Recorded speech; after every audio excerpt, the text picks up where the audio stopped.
नमस्कार, आदाब, जय भीम, सत श्री अकाल। मैं हूं माजिद सिद्दीकी और आप देख रहे हैं फोकस हिंदुस्तान न्यूज़ चैनल। आज की ख़ास खबरें सब्सक्राइब करें, लाइक करें, शेयर करें। फिर आऊँगा एक ताज़ा खबर को लेकर माजिद सिद्दीकी।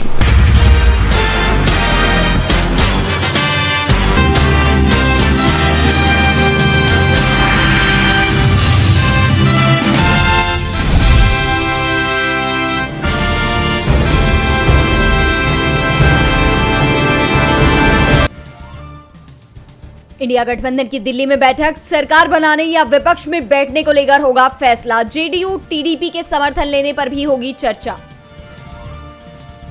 इंडिया गठबंधन की बैठक में शामिल होने के लिए तेजस्वी यादव, शरद पवार, सुप्रिया सुले समेत कई दलों के प्रमुख व नेता पहुंचे दिल्ली। शरद पवार बोले, आज होंगे सभी फैसले।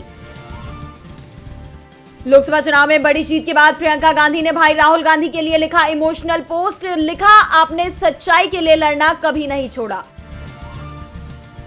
चुनाव परिणामों के बाद बीजेपी पर बरसे तेजस्वी यादव, कहा देश में मोदी फैक्टर खत्म, इंडिया गठबंधन को मिला भगवान राम का आशीर्वाद। प्रधानमंत्री आवास पर मोदी सरकार की केंद्रीय कैबिनेट की हुई आखिरी मीटिंग। अब पीएम मोदी राष्ट्रपति को सौंप सकते हैं इस्तीफा, नई सरकार के गठन पर असमंजस बरकरार। मोदी सरकार की मौजूदा मंत्रिपरिषद को विदाई रात्रि भोज देंगी राष्ट्रपति द्रौपदी मुर्मू। आज रात 8 बजे राष्ट्रपति भवन में होगा आयोजन। अखिलेश यादव ने मुस्लिम यादव की रणनीति को पिछड़ा दलित अल्पसंख्यक में बदलकर लिखी कामयाबी की दास्तां। सपा बनी यूपी की सबसे बड़ी पार्टी तो देश में तीसरे नंबर पर। सीपीएम नेता वृंदा करात ने चुनाव आयोग को लेकर कही बड़ी बात। बोली, इस चुनाव में चुनाव आयोग का काम बहुत ही कमजोर, फिर भी जनता ने मोदी की बीजेपी को करारा जवाब दिया। चंडीगढ़ से कांग्रेस के विजयी उम्मीदवार मनीष तिवारी ने बीजेपी पर बोला हमला। अपनी जीत को बताया बीजेपी पर एक अविश्वास प्रस्ताव। कहा 400 पार के नारे में और वास्तविकता में जमीन आसमान का फर्क। लोकसभा चुनाव में स्मृति ईरानी समेत 19 केंद्रीय मंत्रियों को मिली करारी हार। बीजेपी को नहीं मिली बहुमत। इंडिया गठबंधन के जनाधार में भारी बढ़त। भारत के चुनाव नतीजों पर वर्ल्ड मीडिया की नजर। न्यूयॉर्क टाइम्स ने लिखा, मोदी ने अजेय नेता की छवि खोई। अल जजीरा ने 400 पार के नारे को भाजपा का ओवर कॉन्फिडेंस बताया।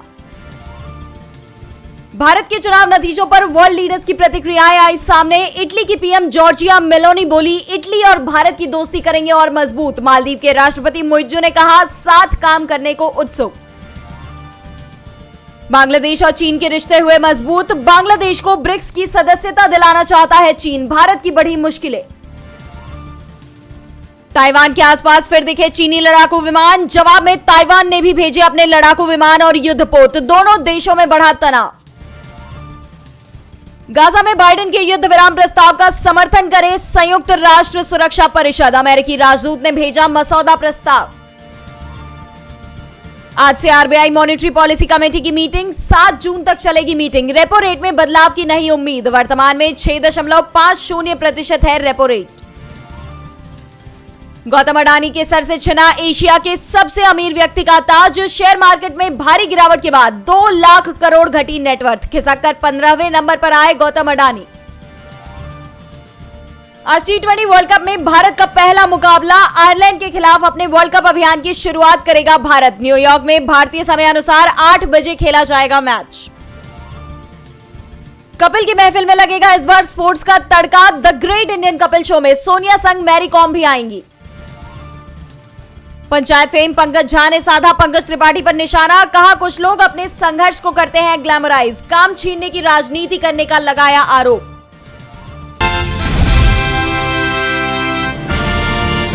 केंद्र में सत्ताधारी दल बीजेपी को अपने दम पर बहुमत नहीं आता देख विपक्षी दल सरकार बनाने की तैयारियों में लग गया है। महाराष्ट्र के दिग्गज नेता शरद पवार जोड़तोड़ में जुट गए हैं।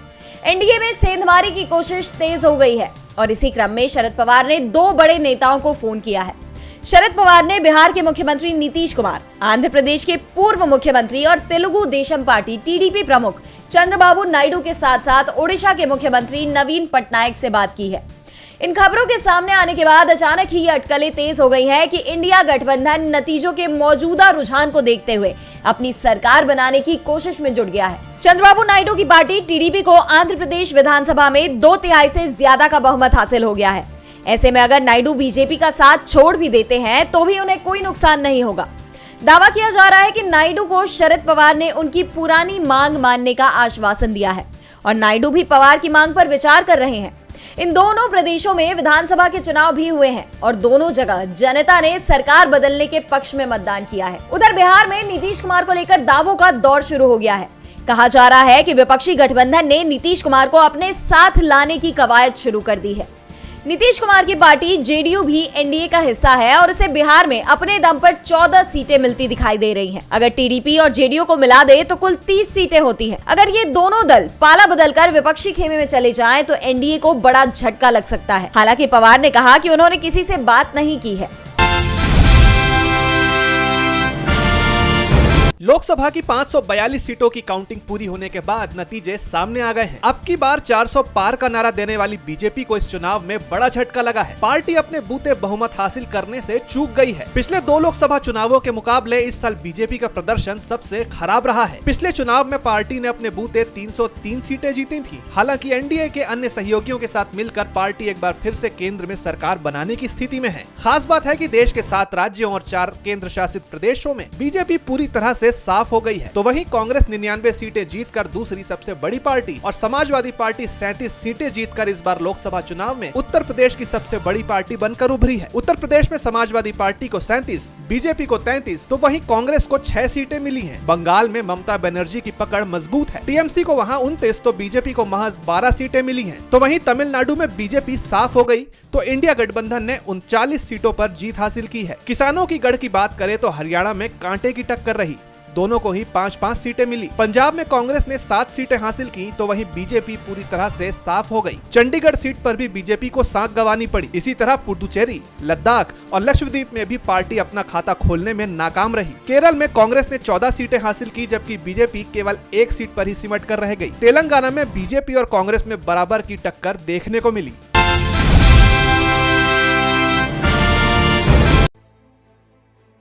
लोकसभा चुनाव के नतीजों में कांग्रेस पार्टी ने 2019 के मुकाबले करीब दोगुनी सीटों पर जीत हासिल की है। कांग्रेस ने कुल 99 सीटों पर जीत हासिल की है। एक समय विपक्षी नेताओं ने राहुल गांधी की छवि पप्पू की गढ़ दी थी, लेकिन पहले भारत जोड़ो यात्रा के जरिए राहुल ने अपनी छवि बदली और अब लोकसभा के नतीजों ने राहुल गांधी की छवि को और मजबूत कर दिया है।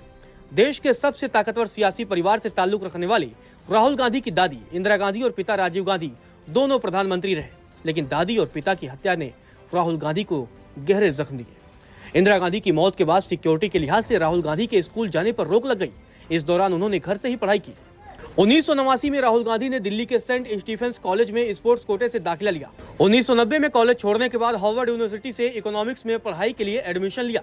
1991 में पिता राजीव गांधी की हत्या के बाद सुरक्षा वजहों से कॉलेज छोड़ने के बाद राहुल गांधी ने रोलिंस कॉलेज से इंटरनेशनल रिलेशंस में ग्रेजुएशन किया। 1995 में कैम्ब्रिज यूनिवर्सिटी के ट्रिनिटी कॉलेज से डेवलपमेंट स्टडीज में एमफिल किया। राहुल गांधी मार्शल आर्ट एकिडो में ब्लैक बेल्ट हैं। राहुल गांधी ने पायलट ट्रेनिंग और निशानेबाजी भी सीखी है। 1996 में राहुल गांधी लंदन चले गए और मैनेजमेंट गुरु माइकल पोर्टर की कंसल्टिंग फर्म मॉनिटर ग्रुप में नौकरी शुरू की। उस समय राहुल गांधी रॉल विंसी के नाम से एक काम किया करते थे। 2002 में राहुल गांधी भारत लौट आए और मुंबई के technology outsource company back of services private limited के ज्वाइंट डायरेक्टर बने। 2003 में राहुल गांधी कांग्रेस की बैठकों और सार्वजनिक समारोहों में नजर आने लगे। 2003 में मां सोनिया गांधी की लोकसभा सीट अमेठी का दौरा किया। 7 मार्च 2004 को लोकसभा के चुनाव का ऐलान हुआ तो राहुल गांधी ने राजनीति में आने का ऐलान कर दिया। 2004 के लोकसभा चुनाव में 34 साल की उम्र में राहुल गांधी ने 2,90,853 वोटों के अंतर से जीत हासिल की। 24 सितंबर 2007 को राहुल गांधी कांग्रेस कमेटी के जनरल सेक्रेटरी बने। इसके बाद NSUI के अध्यक्ष बने। 2009 में राहुल गांधी ने अमेठी से 3,70,198 वोटों के अंतर से जीतकर सांसद बने। 2013 में पहली बार बीजेपी IT सेल ने राहुल गांधी के खिलाफ पप्पू ट्रेंड चलाया। 2003 में एक चुनावी जनसभा में अमित शाह ने राहुल गांधी को पप्पू कहा। 2014 में लोकसभा चुनाव में कांग्रेस महज 44 सीटों पर सिमट कर रह गई। वहीं 2019 में भी कांग्रेस का प्रदर्शन अच्छा नहीं रहा। ऐसे में राहुल गांधी ने अपनी छवि और कांग्रेस को मजबूत करने के लिए भारत जोड़ो यात्रा निकाली और 3,570 किलोमीटर की यात्रा तय की। इसके बाद भारत ने यात्रा के दौरान 6300 किलोमीटर की लंबी यात्रा तय की, लेकिन 2004 के नतीजों ने राहुल गांधी की छवि को और मजबूत कर दी है।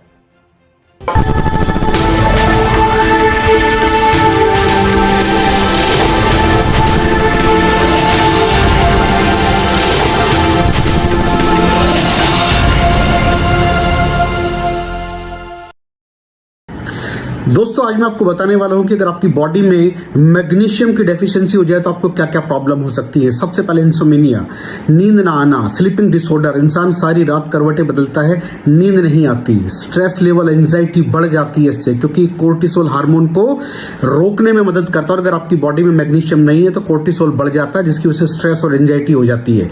मूड स्विंग्स, इंसान को पता नहीं चलता उसके मूड स्विंग्स होते हैं, थोड़ी थोड़ी देर में गुस्सा आना, थोड़ी थोड़ी देर में चिड़चिड़ापन होना, क्योंकि ये सेरोटोनिन हार्मोन को बढ़ने में मदद करता है। अगर आपकी बॉडी में less magnesium is equal to less serotonin, और सेरोटोनिन हैप्पीनेस का हार्मोन है। अलावा इसके ये फटीग को भी कम करता था। अगर आपकी बॉडी में मिनरल डेफिशिएट है, अगर आपकी बॉडी में मैग्नीशियम नहीं है तो आपको थकावट बहुत जल्दी फील होगी, जरा सा काम करती है आपकी बॉडी थक जाएगी। पुअर डाइजेस्टिव सिस्टम, ये डाइजेस्टिव सिस्टम को भी मैनेज करने में बड़ा शानदार रोल प्ले करता है, और अगर इसकी डेफिशिएंसी है तो कॉन्स्टिपेशन, डायरिया जैसी प्रॉब्लम हो जाती है। माइग्रेन, बहुत खतरनाक प्रॉब्लम है माइग्रेन। अगर डेफिशिएट है आपकी बॉडी मैग्नीशियम से तो आपको माइग्रेन की प्रॉब्लम भी हो सकती है। ब्लड प्रेशर, अगर आपकी बॉडी में मैग्नीशियम कम है तो आपको ब्लड प्रेशर की प्रॉब्लम हो सकती है। इरेगुलर हार्टबीट, ये हार्टबीट का बढ़ जाना, कम हो जाना, बढ़ जाना, कम हो जाना, मैग्नीशियम डेफिशिएट होने की निशानी है। ऑस्टियोपोरोसिस, बोन हेल्थ वीक हो जाती है, क्योंकि आपकी बॉडी का 60% जो मैग्नीशियम है वो आपकी बोन्स के अंदर होता है। अगर आप बाहर से मैग्नीशियम नहीं ले रहे हैं तो आपकी बॉडी जो है वो हड्डियों में से लेना शुरू कर देती है, जिसकी वजह से ऑस्टियोपोरोसिस की प्रॉब्लम भी हो सकती है, आपकी हड्डियां कमजोर हो जाती हैं। और मसल क्रैम्पिंग, मसल क्रैम्प, नस पे नस का चढ़ जाना, मसल्स पे अकड़ जाना, बिल्कुल चलना मुश्किल हो जाता है। तो मसल क्रैम्पिंग भी तभी होती है जब आपकी बॉडी में मैग्नीशियम की डेफिशिएंसी हो। और दोस्त, हमारे यहाँ 90% से ज्यादा लोग मैग्नीशियम डेफिशिएंसी के शिकार हैं। कहां से मिलेगा मैग्नीशियम, कितनी मात्रा में लें, किस क्वालिटी का लें? तो उसका जवाब है वेस्टीज प्राइम CMD। इसके अंदर आपको भरपूर मात्रा में मैग्नीशियम मिलेगा, आपकी सारी प्रॉब्लम सॉल्व हो जाएगी। Thank you so much. दर्शकों, देख लिया आपने हमारे वीडियो को। हमें खुशी होगी कि आपने हमारे न्यूज़ को लाइक किया और दूसरों को शेयर किया। अगर अभी तक हमारे चैनल फोकस हिंदुस्तान को सब्सक्राइब नहीं किया है तो तुरंत सब्सक्राइब करें, कमेंट करें और बेल आइकॉन को प्रेस करें। हम हाजिर हैं खबर के लिए।